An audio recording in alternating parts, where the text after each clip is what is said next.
90 రోజుల కోర్సు పూర్తి చేస్తే చాలు 100% ప్లేస్మెంట్ సపోర్ట్ తో సాఫ్ట్వేర్ జాబ్ మీ సొంతం. వెంటనే కోడ్ జ్ఞాన్ డెస్టినేషన్ ని సంప్రదించండి. నమస్కారం అమ్మ గారు. నమస్తే అమ్మా. కర్మ సిద్ధాంతం పురుషుల్లో ఎస్పెషల్లీ మనము వృశ్చిక రాశి వారి గురించి మనం మాట్లాడితే కర్మ సిద్ధాంతం వారికి ఏ రకంగా పనిచేస్తుందంటారో, ఒకవేళ కనుక వాళ్ళు కర్మని అనుభవిస్తున్నట్లయితే ఆ కర్మని ఎలా తెలుసుకోవచ్చు అంటారు? దానికి తగ్గట్టుగా ఎవరైనా కూడా పరిష్కారం చేసుకోవాలి అంటే ఎలా ఉంటుంది గురుగారు?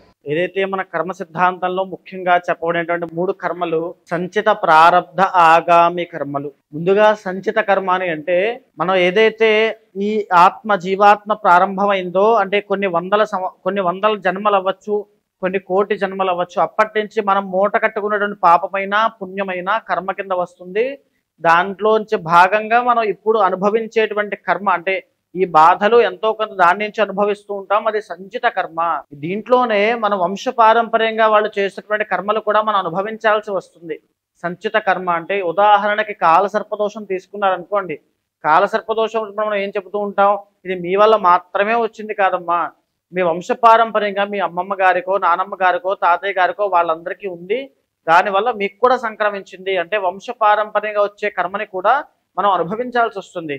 అది కర్మ, అది దాన్ని సంచిత కర్మ అని అంటారు. ఇక దీంట్లో రెండవది ప్రారబ్ధ కర్మ.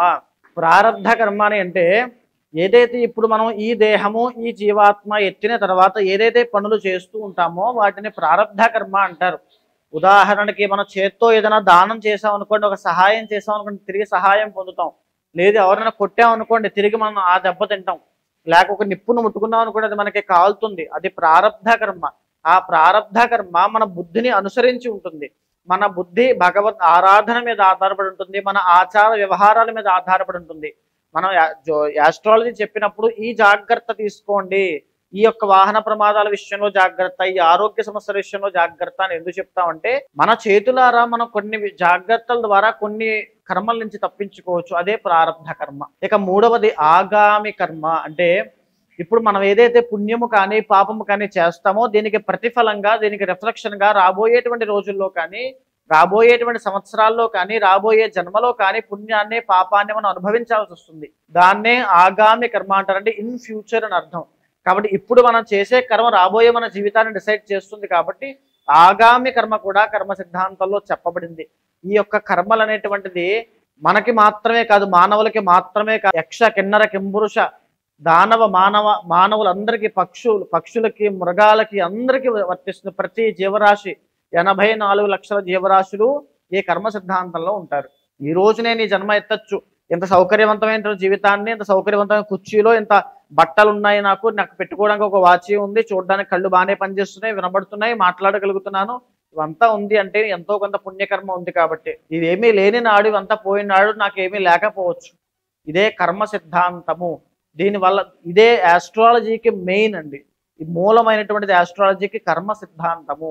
ఆ కర్మను బట్టి, మన రాశులు బట్టి వాళ్ళకి ఏ కర్మలు ఎలా ఎఫెక్ట్ అవుతాయి, ఎలాంటి విషయాల్లో జాగ్రత్తగా ఉండాలో చెప్పచ్చు. ఈ 3 కర్మలు ఏ రకంగా వృశ్చిక రాశి వారికి ప్రభావం చూపిస్తుందంటారు? ముఖ్యంగా ఇప్పుడు నేను చెప్పినటువంటి ఒక కర్మలు సంచిత, ప్రారబ్ధ, ఆగామి కర్మలు వృశ్చిక రాశి వాళ్ళకి ఏ రకంగా, ఇప్పుడు సంచిత కర్మ తీసుకున్నాం అనుకోండి, జాతకంలో మనకు అన్ని ప్లానెట్స్లోనూ కర్మకారకుడు అని ఎవరిని అంటాము? శని భగవానుడిని కర్మకారకుడుగా అంటూ ఉంటాం. ఇప్పుడు వృశ్చిక రాశి వాళ్ళకి నడిచేటువంటిది అర్ధ అష్టమ శని. అంటే అర్ధాష్టమస్య కార్యహాని అంటారు. అంటే ఏ పని తలపెట్టినా కూడా అందులో హాని కలగడము, అంటే జాప్యము, డిలే, ప్రొలాంగ్ అవుతూ ఉంటుంది.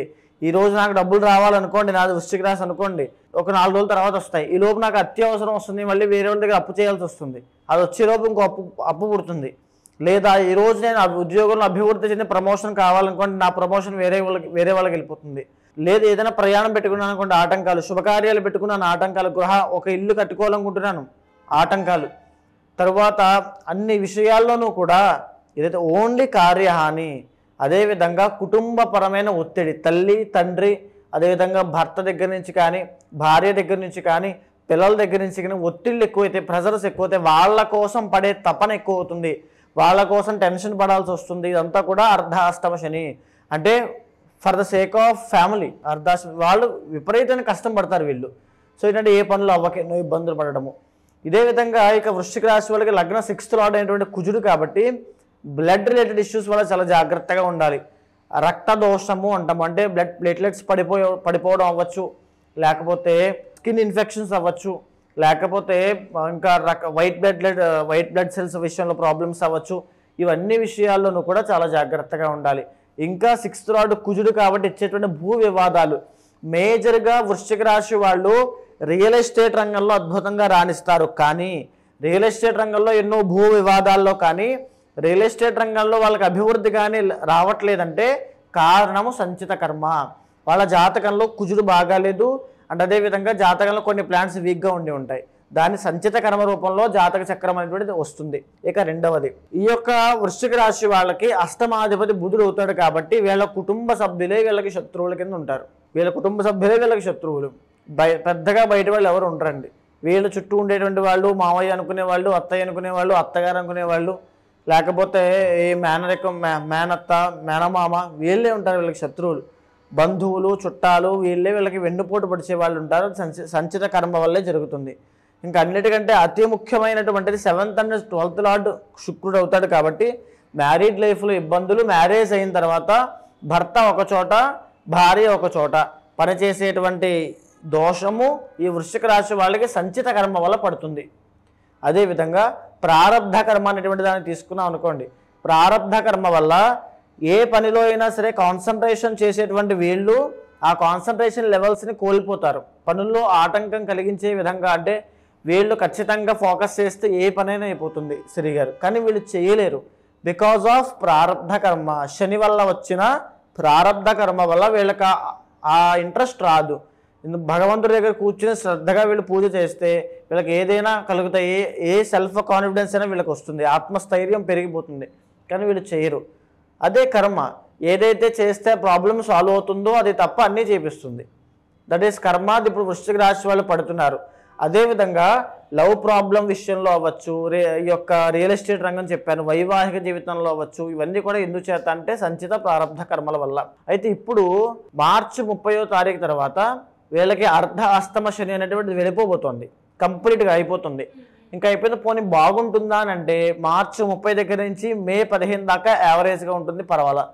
మే 15వ తారీఖు దగ్గర నుంచి గురుడు 8th హౌస్లోకి రాబోతున్నాడు, 8వ స్థానం. అష్టమంలో గురుడు వచ్చిన తర్వాత గురుడికి బలం లేనప్పుడు విపరీతమైన ఆర్థిక ఇబ్బందులు, డీపాపులర్ అవ్వడము, ఫేమ్ పోవడము, లేకపోతే అవమానాలు అనుభవించడము, లేకపోతే వృత్తి వ్యాపారాల్లో భయంకరమైన నష్టాలు, డబ్బులు నిలబడకపోవడం, అప్పుల పాలవ్వడం, లోన్స్ ఏదైనా వీళ్ళు తీసుకోవడం, దానికి కట్టలేక ఎంతో ఒత్తిడిగా ఎంతో ప్రెషర్ ఫీల్ అవ్వడం లాంటివి ఎన్నో జరగబోతున్నాయి బికాజ్ ఆఫ్ సంచిత అండ్ ప్రారబ్ధ కర్మ. ఈ సంచిత ప్రారబ్ధ కర్మల్ని తొలగించుకోండి. అంటే మనం ఎలా తొలగించుకోవాలి, ఇదేమైనా మనకి కనబడుతుందా, తొలగిందా లేదని ఎలా తెలుస్తుంది అని చాలామంది అనుకుంటూ ఉంటారు. మనం ఏదైతే భగవంతుడికి నిత్యము ఆరాధన చేస్తూ ఉంటామో ఆయన అనుగ్రహం కలుగుతుందో కర్మ అనేటువంటిది నాశనం అవుతుంది, మన కష్టాలని తొలగుతాయి. ఖచ్చితంగా అది జరుగుతుంది. భక్తి వల్ల మాత్రమే అది సాధ్యం అవుతుంది, లేదా అనుభవించడం వల్ల సాధ్యం అవుతుంది. అనుభవించాలి అనుకుంటే ఇంకా అనుభవించాలి, లేదు తప్పించుకోవాలి, ఎలాగోలా శుభశమనం కావాలి అనుకున్నప్పుడు భగవద్ ఆరాధన మాత్రమే ముఖ్యమైనది. వీళ్ళ యొక్క ఇంటర్నల్ జాతకం చూసుకున్న తర్వాత వాళ్ళ యొక్క దశ అంతర్దశలు గమనించి వాళ్ళ దశ అంతర్దశలో ఏవైతే నడుస్తున్నాయో గ్రహాలు, వాళ్ళ షడ్బలాలు ఎలా ఉన్నాయి, లేకపోతే వాళ్ళ యొక్క అష్టక వర్గం ఎలా ఉంది, D1 D9 D10 చార్ట్స్ ఎలా ఉన్నాయి, ప్రతిదీ గమనించిన తర్వాత వాళ్ళకు ఒక నిర్దిష్టమైన పరిహారము, యాగము, యజ్ఞము లాంటివి చేయడం వల్ల కర్మ అనేటువంటిది పోతుంది. ఉదాహరణకి అపమృత్యు గండం ఉంది అంటే వీళ్ళ ఆయుష్ ఉన్నప్పటికీ కూడా ఇక్కడ ప్రాణం పోయేటువంటి స్థాయిలో, క్రిటికల్ స్థాయిలో యాక్సిడెంట్ కానీ ఏదైనా ఒక డిసీజ్ కానీ వచ్చి విపరీతంగా డబ్బులని నష్టపోయేలా చేసి ఎమర్జెన్సీ వార్డులో పెట్టేదాకా వెళ్ళి మళ్ళీ వెనక్కి తీసుకొచ్చేటువంటి యోగం ఉందనుకోండి. మనం చేసేటువంటి శ్రీరుద్ర యాగం కానీ లేకపోతే అమ్మవారికి సంబంధించిన యాగం, తంత్రభైరవి యాగం కానీ, హోమం కానీ ఇలాంటివి చేయడం వల్ల చిన్న దెబ్బతోనో చిన్న గాయంతోనో ఆ గండాన్ని నుంచి తప్పించుకుంటారు. ఆ కర్మానుభవం తగ్గుతుంది, మన ఉపశమనం శాతం పెరుగుతుంది. అది పూజల వల్లే సాధ్యం అవుతుంది. అయితే ఎలా ఏ స్థాయిలో వీళ్ళకి వృశ్చిక రాశి వాళ్ళకి ఉంటాయనేటువంటిది ఒక బ్లూ ప్రింట్ మాత్రమే అండి. దీనికన్నా వాళ్ళ ఇంటర్నల్ జాతకంలో ఉండే బలం బట్టి ఇంకా ఎక్కువ ఉండొచ్చు లేదా ఇంకా తక్కువ ఉండొచ్చు. సో ఇంటర్నల్ జాతకం అనేది చాలా ఇంపార్టెంట్ థింగ్. అది ఖచ్చితంగా చూసిన తర్వాత అన్ని కూలంకషంగా చర్చించిన తర్వాత మాత్రమే నిర్ణయం తీసుకోవాలి. ఎవరికైనా కూడా జాతకరీత్యా సమస్యలు ఉన్నా మీరు చెప్పిన ఏవైతే సమస్యలు వాళ్ళు ఎదుర్కొంటున్నారో దానికి సంబంధించిన పరిహారం చేసుకోవాలి అన్నా, లేదంటే శని దోషాలకి పూజలు చేసుకోవాలి అనుకునే వాళ్ళు మిమ్మల్ని ఏ రకంగా సంప్రదించాల్సిన అవసరం ఉందంటారు గురుగారు? కింద కనిపించినటువంటి కాంటాక్ట్ నెంబర్కి కాంటాక్ట్ అవ్వండి. ఖచ్చితంగా ఇంటర్నల్ జాతకం చూస్తాను. మీ యొక్క డేట్ ఆఫ్ బర్త్ కానీ, టైమ్ ఆఫ్ బర్త్ కానీ, ప్లేస్ ఆఫ్ బర్త్ కానీ 3 కావాలి. అది ఉన్న తర్వాత గోచార గ్రహచారాల సమన్వయం చేసుకున్న తర్వాత మీతో మాట్లాడిన తర్వాత మీ ప్రాబ్లం ఏంటో విన్న తర్వాత మీ కోరిక ఏంటో తెలుసుకున్న తర్వాత అది అవుతుందా లేదో తెలుసుకుని అయ్యే ఛాన్సులు ఏమాత్రం ఉండే ఏదైనా దోషాలు అంటుంటే ఏ పూజ అయినా ఏ యాగమైనా ఏది చేస్తే మంచి జరుగుతుందో చూసి అది చేయిస్తాను, అది జరిగేలా చూస్తాను. వీటికి శ్రీగారు ఫిబ్రవరి 26వ తారీఖు అంటే కొన్ని ప్రత్యేకమైన తిథులు కానీ, ముహూర్తాలు కానీ, రోజులు కానీ ఎందుచేత అంత విశేషంగా చెప్పబడ్డాయి అని అంటే వాటికి ఆ విలువ ఉంటుంది. ఉదాహరణకి గురు పుష్యమి ఆదివారం లాంటివి ఎన్నో. అలాంటి ఒక అద్భుతమైనటువంటి రోజు ఈ యొక్క మాఘ బహుళ చతుర్దశి మహాశివరాత్రి మాఘమాసానికి ఉన్నటువంటి ప్రత్యేకత నేను ఆల్రెడీ చెప్పాను, మళ్ళీ అందరికీ చెప్పాల్సిన ఇది లేదు, అందరికీ తెలుసు. కాబట్టి ఈ ఫిబ్రవరి 26వ తారీఖున ఒక గొప్ప కార్యక్రమం చేయబోతున్నామండి. కర్మ ప్రాయశ్చిత్త రుద్రతంత్రము దాని పేరు. అంటే ఎవరైనా ఏ కర్మల వల్ల ఇబ్బంది పడుతున్నప్పటికీ కూడా వాటిని ప్రాయశ్చిత్తం చేసుకోవడం కోసం భక్తిపూర్వకంగా స్వామిని అర్చించి సేవించి తరించడమే కర్మ ప్రాయశ్చిత్త రుద్రతంత్రానికి ఒక ముఖ్య ఉద్దేశ్యము. ఎవరైతే ఈ కార్యక్రమంలో పాల్గొంటారో 26వ తారీఖు సాయంత్రము అంటే ఆ సంధ్యావేళ మొదలవుతుంది. రాత్రంతా జాగారం ఉంటూ స్వామి యొక్క కైంకర్యంలో, స్వామి యొక్క సేవలో చేస్తూ మీకు ఎలా అయితే నవవిధ భక్తి ఉంటాయో వాటి ద్వారా స్వామిని సేవించి జరిగేటువంటి కార్యక్రమ వివరణ అంతా కూడా మీకు మా వాళ్ళు చెప్తారు. అంతా కూడా దాంట్లో పాల్గొన్న వాళ్ళకి ఎలాంటి సమస్యలు ఉన్నా శ్రీగారు, జాతక దోషాలు, వార ఫలితాలు, మాస ఫలితాలు, ఇంటర్నల్ జాతక దోషాలు ప్రతిదీ కూడా ఏకకాలంలో తొలగిపోతాయి. కర్మ అనేటువంటిది ప్రాయశ్చిత్తం అవ్వబడుతుంది కాబట్టి అద్భుతమైన లాభాలు, సుఖ సౌఖ్యాలు, ఆనందము, కుటుంబ జీవనము అంతా కూడా సవ్యంగా జరిగి అద్భుతంగా ఉంటారు. ధన్యవాదాలు గురుగారు. నమస్తే.